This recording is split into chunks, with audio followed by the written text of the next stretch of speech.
Hello friends, अस्सलाम वालेकुम and welcome to Atif TV. दोस्तों, मैं आज आपके साथ हाज़िर हुआ वेब डिज़ाइनिंग का लेक्चर नंबर 34 लेकर। आज वाले लेक्चर में मैं आपको जेड इंडेक्स के बारे में बताऊंगा कि ये जेड इंडेक्स की जो प्रॉपर्टी है CSS में ये किस लिए यूज़ होती है और क्यों यूज़ होती है इसका, और ये कैसे यूज़ की जाती है।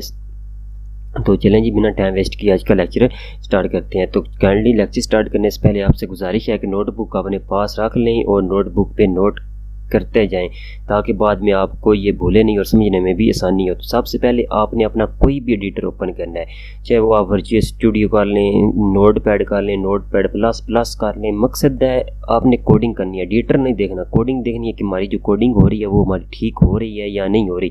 तो चलें जी, मैं सबसे पहले अपना ये एडिटर है जिसका नाम मैं आज नोटपैड प्लस इसको ओपन करता हूँ। एडिटर ओपन करने के बाद आपने इसमें जो HTML की बेसिक कोडिंग होती है वो कर लेनी है। ये वाली बेसिक कोडिंग करने के बाद अब आपने अपने बॉडी सेक्शन में आना है और इधर आपने एक डिव क्रिएट कर लेना है। डिव क्रिएट करना है और इसके अंदर मैंने ये एक टेक्स्ट लिखा है ए मैंने जस्ट टाइप कर दिया। अब आपने इसको Ctrl+S करके सेव कर लेना है। इधर से आप अपना डिस्कटॉप सेलेक्ट कर लें या जोन सी भी आपने जिधर भी आपने सेव करना है वो सेलेक्ट कर लें और यहाँ पे आके इसको फाइल का कोई भी नाम दे दें। चलें जी, मैं इसका नाम ZIndex.html ही दे देता हूँ, या चलें जी मैं जस्ट इसका नाम ZZ दे देता हूँ और आगे मैं टाइप करता हूँ HTML। ये लें, मैं टाइप किया और मैं इसको Ctrl+S करके ये लें सेव कर दिया। अब मैं चलता हूँ अपने डेस्कटॉप पे और ये देखें अगर नज़र आ रहा हो तो ये हमारी एक ZZ नाम से फाइल बन गई है। अब इसको मैंने ओपन करना है गूगल क्रोम में, इस पर मैं इंटर प्रेस करता हूँ। ये हमारी फाइल गूगल क्रोम में ओपन हो गई है। तो ये देखें लोडिंग हो रही है और इधर अभी तक जो हमने जस्ट ये एक छोटा सा नज़र आ रहा है आपको, ये लिखा था, ये नज़र आ रहा होगा आपको। अब आपने वापस आना है और इस डिव के अंदर आपने एक ID बना लेनी है। या आपको मैं ऑलरेडी सिखा चुका हूँ कि आईडी कैसे बनाते हैं। आईडी बनाने के बाद मैंने ये बॉक्स 1 से आईडी बनाई, आप किसी भी नाम से बना लें। और ये बनाने के बाद अब आपने इस डिव की 3 कॉपीज़ निकाल लेनी। कॉपीज़ निकालने के बाद अब आपने इनके बॉक्स 1 और 2 इस तरह ABC इनके नाम भी चेंज कर देने हैं। इतना करने के बाद आपने इसको Ctrl+S करके सेव करना है और अपने गूगल क्रोम में जाके वहाँ पे आपने इसको रिफ्रेश करना है और देखना है कि जो भी हमने ये डिव्स बनाए थे वो बने या नहीं बने। तो ये देखें ABC 3 डिव्स हमारे बन गए हैं। अब आपने वापस आ जाना है और इधर आके आपने इधर टाइटल वाले नीचे इन टैग को थोड़ा स्पेस दे के इधर आपने अगर इंटरनल CSS में काम करना हो तो स्टाइल का टैग लगाते हैं वो लगा लेना है। स्टाइल का टैग लगाने के बाद आपने यहाँ पे अपना जो सेलेक्टर लेना है वो आपने पहला सेलेक्टर लेना है अपना डिव। सेलेक्टर लेने के बाद आपने इसमें इसकी हाइट और विड्थ और इसकी पोजीशन और इसका जो बॉर्डर है वो दे देना है। ये जो मैंने इसका बॉर्डर 1 पिक्सल सॉलिड #000 ये मैंने दिया, ये बेसिकली ब्लैक है। तो मैं अब यहाँ पे आके इसको रिफ्रेश करता हूँ। ये देखें मैंने क्योंकि वहाँ पे S को सेव नहीं किया था। चलें जी, मैं वापस चलता हूँ। इधर आके मैं इसको Ctrl+S करूँगा। S करने के बाद फिर मैं दोबारा चलता हूँ अपने गूगल क्रोम में और इधर आके F5 करता हूँ। तो ये देखिए मेरे 3 डिव बन गए और ABC के नाम से।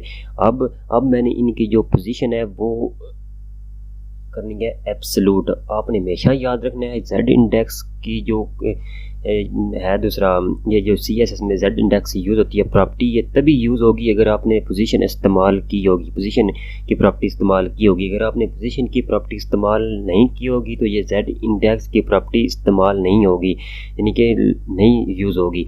तो चलें जी, फिर आप चलते हैं अपने एडिटर में और इधर आके यहाँ पे मैं इसकी पोजीशन कर देता हूँ एब्सोल्यूट। आपको पता है कि पोजीशन एब्सोल्यूट क्या होती है, तो अब मैं आपको करके भी दिखा देता हूँ। पोजीशन एब्सोल्यूट करने के बाद आपने चले जाना अपने गूगल क्रोम में, उधर आके अपने F5 करना है। तो ये देखें सभी डिव में जो डिव्स थे वो बिल्कुल एक दूसरे के ऊपर आ गए हैं।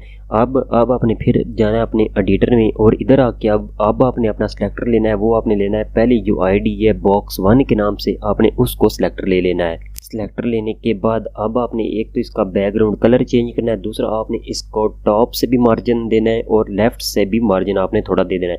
ये ज़रूरी नहीं कि आप साथ मार्जिन भी लिखें, जस्ट आपने टॉप और लेफ़्ट से थोड़ा थोड़ा इसको मूव करवा लेना है।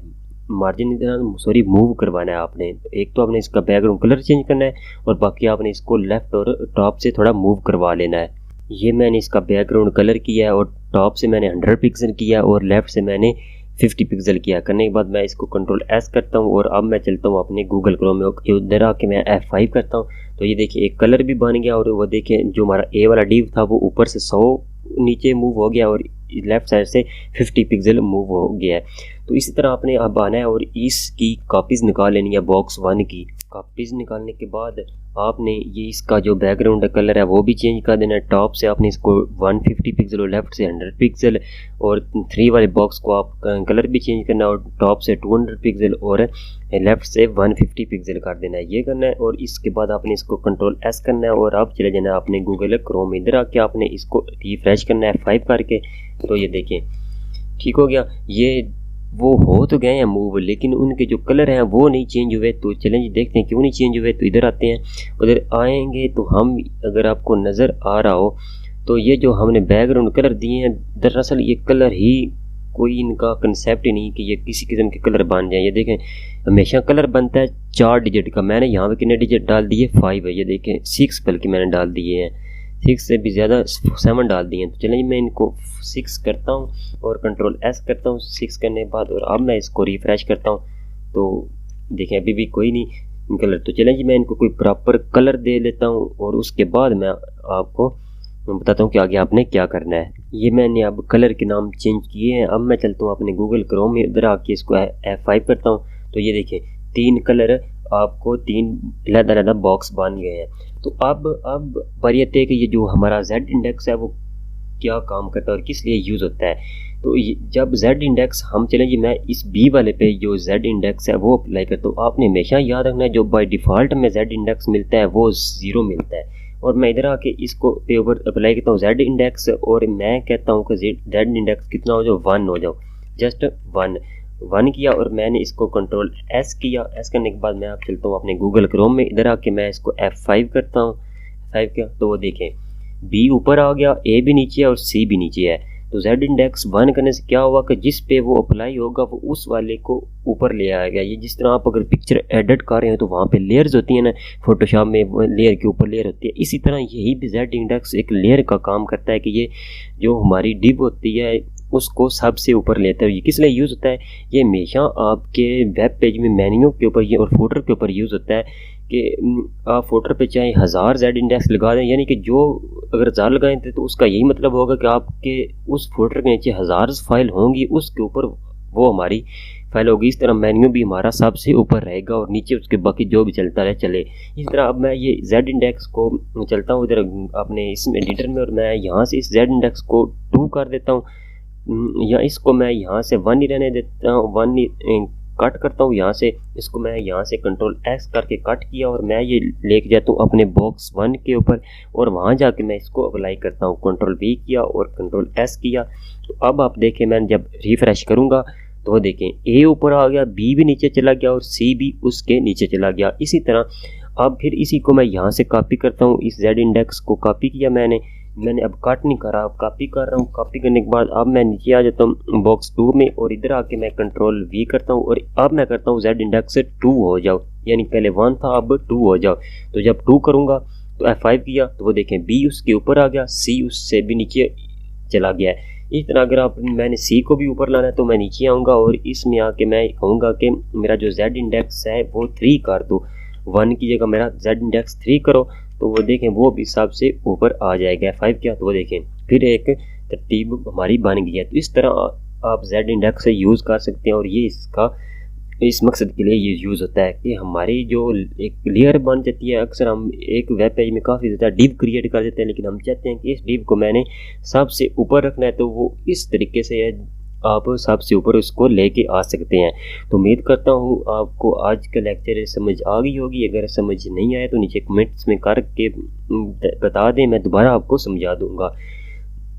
और वीडियो अच्छी लगती है तो वीडियो को लाइक करें, और बार बार कह रहा हूँ कि लेक्चर पहले नोट किया करें। अब आपने लेक्चर में अगर ये वाला लेक्चर पहले सुना है अब और साथ साथ नोट किया, अगर अब आप ट्राई करेंगे तो मैं गारंटी देता हूँ कि आपके लिए ये ईजी रहेगा, आपको याद रखना। अब मुझे दे इजाज़त, मैं कल फिर आपके साथ एक न्यू लेक्चर लेकर हाजिर होऊंगा। दुआ में याद रखिएगा। अल्लाह हाफिज़, और अपना बहुत ज़्यादा ख्याल रखना है।